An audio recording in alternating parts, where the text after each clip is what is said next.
अभिवादन के साथ बहुत बहुत स्वागत है आप सभी का सामान्य अध्ययन के विशेष सफर जीएस जर्नी में। सामान्य अध्ययन की इस यात्रा में हम डेली टॉप 10 जो करंट अफेयर्स का एक विशेष एपिसोड है इसके साथ आपके बीच उपस्थित होते हैं और इसमें हम आपके बीच में 10 महत्वपूर्ण करंट अफेयर्स के सवाल के साथ होते हैं। तो आज जो 10 महत्वपूर्ण सवाल है जिसके साथ हम आपके बीच उपस्थित हैं, उससे पहले हम थोड़ा चर्चा करें, उस सवाल का जिक्र करें जो आपके लिए मैंने पिछले दिन छोड़ा था और आपसे ये जानने का प्रयास किया गया था कि भारत के 95 ग्रैंड मास्टर कौन है। भारत के 95 ग्रैंड मास्टर हैं आर्यनक घोष। इसका सही आंसर होगा आर्यनक घोष। और अब हम इसी कड़ी में आपसे दो सवाल आज के लिए है जिसका उत्तर आप कमेंट बॉक्स में जाकर दे सकते हैं। आपके लिए सवाल है आज का, भारत में अभी तक नवरत्न कंपनियों की संख्या 28 थी, लेकिन भारत की 29वीं कंपनी को नवरत्न कंपनी होने का दर्जा दिया गया है। आपको बताना है कि हाल ही में किस भारतीय कंपनी ने नवरत्न कंपनी का दर्जा प्राप्त किया है। एक बार क्वेश्चन फिर से, हाल ही में भारत की किस कंपनी को नवरत्न कंपनी का दर्जा प्रदान किया गया है। और अब हम चलते हैं आज के जो दैनिक 10 सवाल हैं इसके साथ आपके बीच आते हैं और पहला सवाल आपके लिए स्क्रीन पर है। वर्ष अभी जो जून 2026 में भारतीय शतरंज दिग्गज को sports journalist federation of India पदक से सम्मानित किया गया है। जून 2026 में किस भारतीय शतरंज दिग्गज को sports journalist federation of India पदक से सम्मानित किया गया है। Sports journalist federation of India पदक से सम्मानित होने वाले हैं विजय अमृतराज, प्रकाश पादुकोण, विश्वनाथ आनंद, सुनील गावस्कर। अगर केवल आप प्रश्न पर और विकल्प पर अगर नजर डालेंगे तो आप उत्तर के करीब हो सकते हैं। यहाँ लिखा हुआ है शतरंज दिग्गज। स्वाभाविक है इसमें से देखना है हमको कि शतरंज के दिग्गज खिलाड़ी कौन रहे हैं। विजय अमृतराज का संबंध लॉन टेनिस से था, तो इसका उत्तर तो विजय अमृतराज होगा नहीं। विजय अमृतराज का संबंध लॉन टेनिस से और प्रकाश पादुकोण का संबंध बैडमिंटन से रहा है। अब जरा से सोचें कि अब बच गए कौन। विश्वनाथ आनंद शतरंज के रहे हैं और सही आंसर शतरंज के महान दिग्गज विश्वनाथ आनंद रहे, तो इसका सही आंसर होगा विश्वनाथ आनंद। सुनील गावस्कर का संबंध क्रिकेट से रहा है। विश्वनाथ आनंद का यानी मूल रूप से नाम अगर देखेंगे तो विश्वनाथन आनंद। विश्वनाथ आनंद भी लिखा जाता है लेकिन इनका वास्तविक नाम है विश्वनाथन आनंद। एक नजर हम डालते हैं विश्वनाथन आनंद के ऊपर। अगर आप देखेंगे तो 1988 में जब इनको ग्रांड मास्टर की उपाधि दी गई थी, तो इस प्रकार से भारत के पहले शतरंज के ग्रांड मास्टर बने थे विश्वनाथन आनंद। और उसके बाद उन्होंने शतरंज पर अपनी बादशाहत इस तरह कायम की कि 5 बार उन्होंने विश्व शतरंज चैंपियनशिप का खिताब जीता। यानी 5 बार विश्व चैंपियनशिप शतरंज का जो होता है उसका खिताब विश्वनाथन आनंद ने अपने नाम किया। पहली बार वर्ष 2000 में, फिर 2007 में, फिर 2008 में, 2010 में और 2012 में। जहां तक सवाल है इस वर्ष जो उनको दिया गया है स्पोर्ट्स जर्नलिस्ट फेडरेशन मेडल, तो यह 24 जून 2026 को आयोजित एक विशेष समारोह में दिया गया जो मद्रास क्रिकेट क्लब के द्वारा आयोजित किया गया था समारोह। उसमें भारत के पूर्व क्रिकेट कप्तान और 1983 विश्व कप विजेता टीम के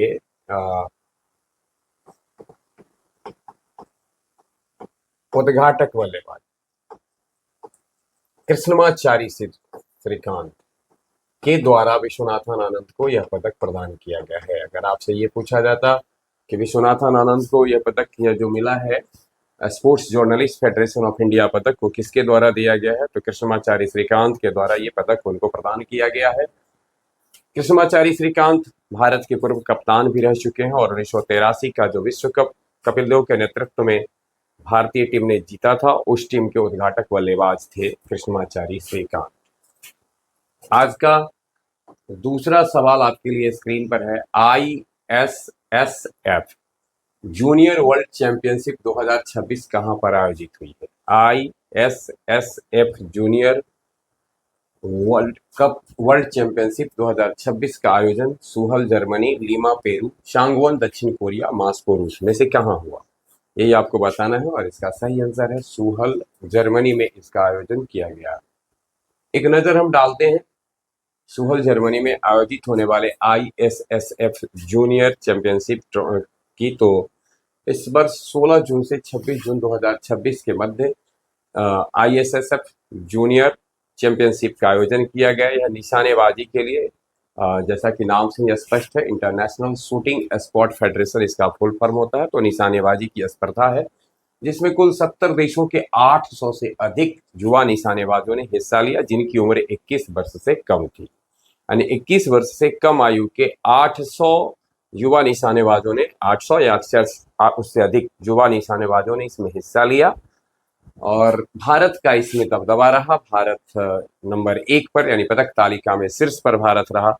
कुल 24 पदक भारत के हिस्से आए, जिसमें 7 गोल्ड, 8 सिल्वर और 9 रजत थे। जहां तक सवाल है ISSF के मुख्यालय का, तो ISSF का मुख्यालय जर्मनी के म्यूनिख शहर में है। जर्मनी के म्यूनिख शहर में ISSF का मुख्यालय है। तीसरा सवाल आपके लिए आज का स्क्रीन पर है सामने। हाल ही में खबरों में रही अंतर्राष्ट्रीय परमाणु ऊर्जा agency IAEA, international atomic energy international atomic energy agency के अध्यक्ष कौन है? कॉर्नेल फेरुता, यूकियो ओमानो, W स्टर्लिंग कोल और राफेल मारियानो ग्रोसी। और सही आंसर है इसका Rafael Mariano Grossi. Rafael Mariano Grossi का जो कार्यकाल है उसे बढ़ाया गया, नहीं दूसरे टर्म में आए हैं। गौरतलब हो पहली बार जब ये बने थे तो वर्ष था 2019, उन्होंने इस पद को संभाला था। अब इनका जो कार्यकाल है वह 2027 तक चलेगा। अंतर्राष्ट्रीय परमाणु ऊर्जा एजेंसी की स्थापना 29 जुलाई 1957 ईस्वी को की गई थी और इसका जो मूल उद्देश्य था वह था कि दुनिया भर में परमाणु ऊर्जा का सही उपयोग किया जाए, सुरक्षित उपयोग किया जाए और शांतिपूर्ण उपयोग किया जाए। अर्थात कि शांति स्थापना के लिए परमाणु ऊर्जा का उपयोग होना चाहिए, विनाशकारी उपयोग इसका न हो। इसके लिए अंतर्राष्ट्रीय परमाणु ऊर्जा एजेंसी की स्थापना 29 जुलाई 1957 को हुई, जिसका मुख्यालय ऑस्ट्रिया के वियना शहर में है। यह ध्यान में रखिए, परमाणु प्रहरी के रूप में भी जाने जाने वाली संस्था है। आज का चौथा सवाल आपके लिए है ह्यूमन रिसोर्स मोबिलिटी फोरम 2026 30 जून से 1 जुलाई तक आयोजित हो रहा है। आपको बताना है कि 30 जून से 1 जुलाई तक आयोजित होने वाले ह्यूमन रिसोर्स मोबिलिटी फोरम किस शहर में आयोजित किया जा रहा है? मुंबई, नई दिल्ली, बेंगलुरु और हैदराबाद। और सही आंसर है इसका नई दिल्ली में इसका आयोजन हो रहा है। यह इस का पहला संस्करण है जिसका मूल उद्देश्य है भारत के कुशल और अर्धकुशल कार्यबल के लिए अंतर्राष्ट्रीय रोजगार और सुरक्षित गतिशीलता के अवसर को बढ़ावा देना। ऐसे अवसर को बढ़ावा देना जो जर्मनी, इटली, जापान, रूस और डेनमार्क जैसे देशों में है, उस तरीके के अवसर को भारत में भी बढ़ावा मिले। इसी उद्देश्य से इस फोरम का पहला संस्करण दिल्ली में इस महीने की अंतिम तारीख से अगले महीने की पहली तारीख अर्थात 30 जून से 1 जुलाई 2026 तक आयोजित हो रहा है। हाल ही में विमोचित आत्मकथा द सेकंड ऑर्बिट आत्मकथा है, यानी ऑटोबायोग्राफी है। आपको बताना है कि इसके किसकी ऑटोबायोग्राफी है, अर्थात उसके लेखक कौन है? R अरविंदन, क्रिश हैडफील्ड, शुभांशु शुक्ला और स्कॉट केली। थोड़ा सा आप ध्यान रखेंगे, अगर इस पर डालेंगे तो इसका आंसर भी आप जान सकते हैं या फिर आप आंसर के करीब हो सकते हैं। ऑर्बिट शब्द कक्ष से है और अभी अभी आपने सुना होगा वर्ष 2025 में एक काफी चर्चित भारतीय जिन्होंने की अंतरिक्ष की यात्रा की, आप थे शुभांशु शुक्ला। और शुभांशु शुक्ला की आत्मकथा है यह, जिसका विमोचन किया भारत के वायु सेना के प्रमुख air chief marshal Amarpreet Singh के द्वारा शुभांशु शुक्ला द्वारा लिखी गई द ऑर्बिट सेकंड पुस्तक का विमोचन 25 जून 2026 ईस्वी को किया गया। 1984 में राकेश शर्मा की अंतरिक्ष यात्रा के बाद 41 साल बाद भारत को ऐसा अवसर मिला जब भारत के किसी व्यक्ति ने अंतरिक्ष की यात्रा की और इस तरीके से शुभांशु शुक्ला भारत के दूसरे अंतरिक्ष यात्री बने। ध्यान में रखना है इस जिस पुस्तक का जो थीम है, संदेह से संकल्प और नियति तक का सफर।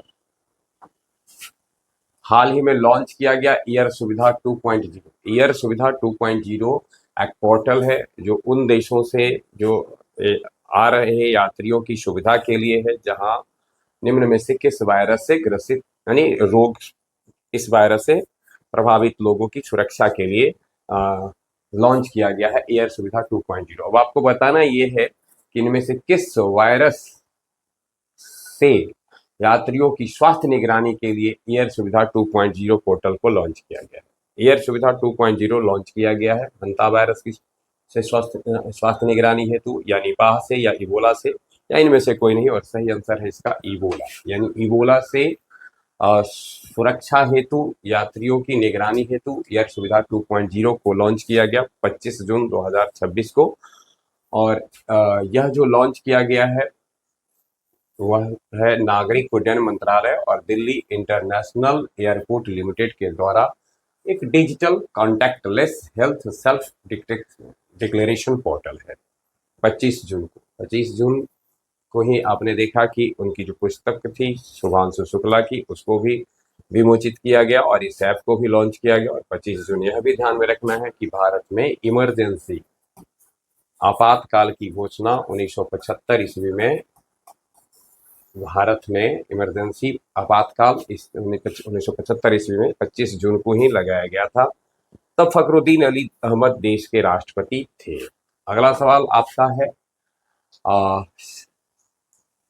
7वां, हाल ही में फीफा द्वारा किस देश के राष्ट्रीय फुटबॉल संघ को तत्काल प्रभाव से निलंबित कर दिया? फीफा का वर्ल्ड कप भी अभी चल रहा है और जैसा कि हम जानते होंगे कि फीफा के द्वारा जब उसके द्वारा जो निर्धारित नियम है और साथ साथ अगर किसी देश के राष्ट्रीय फुटबॉल संघ में किसी तीसरे पक्ष का हस्तक्षेप होता है, राजनीतिक हस्तक्षेप होता है, तो उन परिस्थितियों में फीफा उसे अपनी सदस्यता से निलंबित कर देता है। और ऐसा ही हुआ है अभी हाल में किसके साथ, आपको बताना है। रूस, नेपाल, कांगो और पाकिस्तान। सही आंसर है नेपाल। रूस, कांगो और पाकिस्तान भी निलंबन के शिकार हैं अभी वर्तमान में, और वो निलंबित ही हैं। लेकिन अभी अभी जो हुआ है वो हुआ है नेपाल के साथ, और नेपाल को 24 जून 2026 को फीफा के ने अपनी सदस्यता से तत्काल प्रभाव से निलंबित कर दिया है। तत्काल प्रभाव से निलंबन का अभिप्राय है कि यदि नेपाल फुटबॉल संघ अपने जो जिसका आरोप लगा करके फीफा ने उसे निलंबित किया है उसमें सुधार करता है तो उसको फिर से सदस्य बनाया जा सकता है। नेपाल फुटबॉल संघ के अध्यक्ष वर्तमान में पंकज विक्रम नेम्बांगा हैं। 8वां सवाल है वोल्केन डी फुयोगो। वोल्केन डी फुयोगो अभी हाल ही में चर्चा में रहा एक ज्वालामुखी है। यहाँ जो ज्वालामुखी उद्गार हुए हैं सक्रियता के कारण यह चर्चा में रहा है। आपको बताना है कि वोल्केन डी फुयोगो किस देश में स्थित ज्वालामुखी पर्वत है? इंडोनेशिया, फिलीपींस, ग्वाटेमाला और न्यू गिनी। इसका सही आंसर है इसका ग्वाटेमाला में है।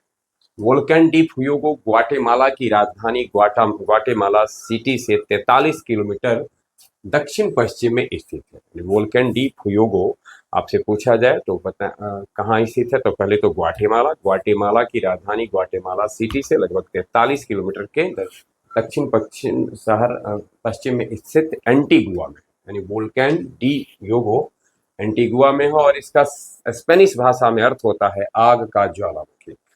ग्वाटेमाला एक ऐसा द्वीप है जो प्रशांत महासागर के उस क्षेत्र में स्थित है जिसे रिंग ऑफ फायर के नाम से जाना जाता है। रिंग ऑफ फायर एक तरह से समझेंगे कि उन देश मतलब यह एक वलय जिसमें कि बहुत ज्यादा वोल्केनोज स्थित है, यानी यह ज्वालामुखी क्षेत्र है ज्यादा, उसी को कहा जाता है रिंग ऑफ फायर और उसी में से पड़ता है ग्वाटेमाला भी। एक दुनिया का सबसे बड़ा भूकंपीय और ज्वालामुखी सक्रिय क्षेत्र है रिंग ऑफ फायर। इसे परिक्रामी प्रशांत पेटी भी कहा जाता है। 9वां सवाल आपके लिए स्क्रीन पर है कि हाल ही में समाचारों में देखी गई बेरिज्म झील, यानी अभी हाल ही में समाचारों में सुर्खी में रखा है बेरिज्म झील। आपको बताना है जिसको कि टाइगर रिजर्व घोषित किया गया किस राज्य में, यानी बेरिज्म झील को टाइगर रिजर्व घोषित किया गया किस राज्य में है? तमिलनाडु, केरल, कर्नाटक, महाराष्ट्र और सही आंसर है इसका तमिलनाडु। एक नजर डालते हैं बेरिस्म झील पर। बेरिस्म झील तो सबसे पहले ध्यान में रखना है इसको कि यह एक भारत के राष्ट्रीय पार्क के अंतर्गत आता है और वह राष्ट्रीय पार्क है कोडाई कनाल वन्यजीव अभ्यारण्य। कोडाई कनाल वन्यजीव अभ्यारण्य का हिस्सा है बेरिस्म झील और बेरिस्म झील मीठे पानी की एक कृत्रिम झील है। तमिलनाडु के डिंडुगल जिले में स्थित है। पर्यटन के लिए काफी प्रसिद्ध रहा है और कोडाई कनाल से 21 किलोमीटर की दूरी पर स्थित है। यहाँ हाल में बाघ देखे जाने के बाद इसे टाइगर रिजर्व घोषित कर दिया गया है। आज का आखिरी सवाल आपके लिए है। संयुक्त राष्ट्र के आधिकारिक कैलेंडर के अनुसार प्रत्येक वर्ष पर 26 जून को दुनिया भर में कौन सा अंतर्राष्ट्रीय दिवस मनाया जाता है? विकल्प आपके लिए है अंतर्राष्ट्रीय नाविक दिवस, अंतर्राष्ट्रीय नशा निषेध और अवैध तस्करी विरोधी दिवस, वैश्विक जैव विविधता दिवस, विश्व पर्यावरण दिवस और सही आंसर है इसका अंतर्राष्ट्रीय नशा निषेध और अवैध तस्करी विरोधी दिवस। संयुक्त राष्ट्र संघ की जो महासभा है, संयुक्त राष्ट्र संघ की महासभा के द्वारा 26 जून 1987 को एक प्रस्ताव पारित किया गया और उस प्रस्ताव के पारित होने के बाद 26 जून को प्रत्येक वर्ष अंतर्राष्ट्रीय नशा निषेध और अवैध तस्करी विरोधी दिवस के रूप में मनाए जाने की घोषणा की गई। तब से 1987 ईस्वी से 26 जून को प्रत्येक वर्ष अवैध तस्करी के साथ साथ अंतर्राष्ट्रीय नशा निषेध दिवस मनाया जाता है। जहां तक सवाल है वर्ष 2026 का, तो 2026 के इस वर्ष का थीम रहा है the evidence is clear, invest prevention. साक्ष्य स्पष्ट है, रोकथाम में निवेश करें। संयुक्त राष्ट्र महासभा के अध्यक्ष जर्मनी के पूर्व विदेश मंत्री एनालोना वेयरबॉक हैं। अभी संयुक्त राष्ट्र महासभा के अध्यक्ष हैं एनालेना वेयरबॉक। संयुक्त राष्ट्र महासभा का मुख्यालय न्यूयॉर्क शहर में है, संयुक्त राज्य अमेरिका के न्यूयॉर्क शहर में। संयुक्त राष्ट्र महासभा का मुख्यालय है। संयुक्त राष्ट्र महासभा संयुक्त राष्ट्र संघ की सबसे महत्वपूर्ण इकाई में से एक है और संयुक्त राष्ट्र संघ के जितने सदस्य देश होते हैं सब उसके सदस्य होते हैं। ये था आज का टॉप 10 क्वेश्चन जिसके साथ हम आपके बीच उपस्थित हुए। बने रहे हमारे साथ। आज भर के लिए बस इतना।